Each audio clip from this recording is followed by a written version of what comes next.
بسم اللہ الرحمن الرحیم۔ السلام علیکم ورحمۃ اللہ وبرکاتہ۔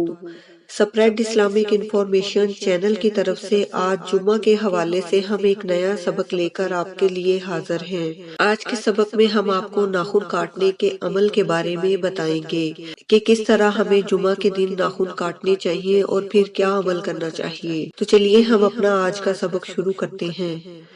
جمعہ کے دن ہاتھ پاؤں کے ناخن کاٹ کر اسے کسی سفید کاغذ یا ٹشو میں رکھیں اور ناخن اپنے سامنے رکھ کر ایک تسبیح اِنَّا لِلَّهِ وَإِنَّا إِلَيْهِ راجعون اول و آخر 3 بار درود شریف کے ساتھ پڑھیں۔ پڑھتے ہوئے اپنی مصیبتوں، روحانی مسائل، تکلیفوں، عیبوں، تنہائی کے گناہوں اور اپنی دیگر بیماریوں کا تصور کریں کہ جیسے کوئی مر جائے تو اس کے لیے ہم اِنَّا لِلَّهِ وَإِنَّا إِلَيْهِ راجعون پڑھتے ہیں، اسی طرح یہ عمل کرتے ہوئے تصور کریں کہ یہ بیماری بھی مر گئی، یہ تکلیف بھی مر گئی، یہ عیب بھی مر گیا۔